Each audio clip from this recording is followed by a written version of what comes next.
The point of the story, their internal objectives, so to speak, is usually to explain some feature of the animals, how the laws.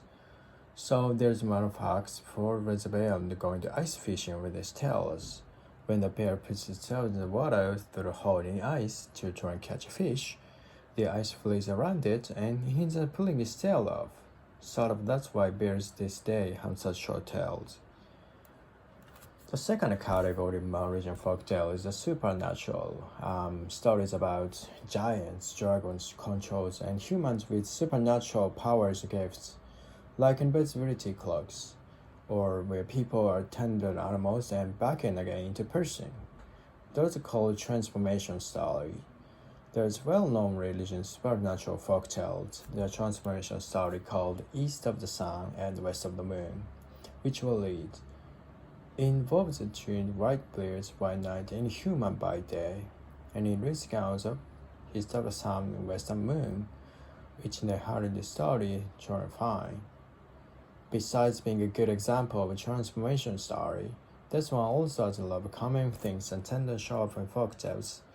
You'll find the star opening once upon a time, and it has dark hairs, prince, and poor, beautiful passing girl. She's the heroine mentioned. She's the heroine mentioned, and it has very conventional form, so no more than two characters unfold in any one scene, and it has a happy ending.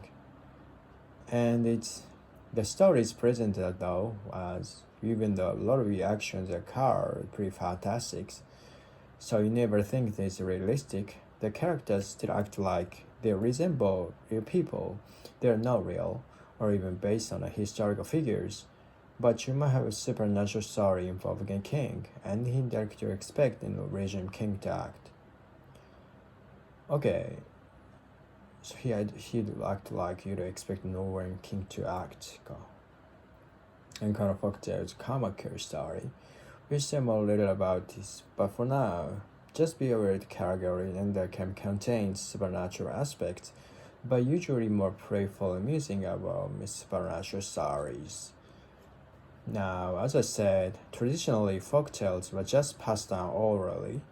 Each generation of storytellers had their style of telling a story, but in Norway, before the 19th century, folktales were just for kids. They were seen as written analysis. Before the 19th century, folktales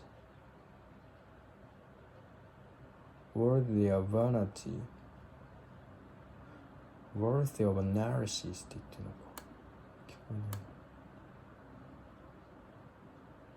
worthy analysis were kind of contention.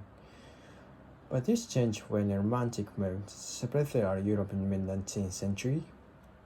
The Romantics looked at folktales as sort of a reflection of the soul of people, so there's something distinctly not original folktales more no way. And there is a renewed pride in literature and art forms of individual countries.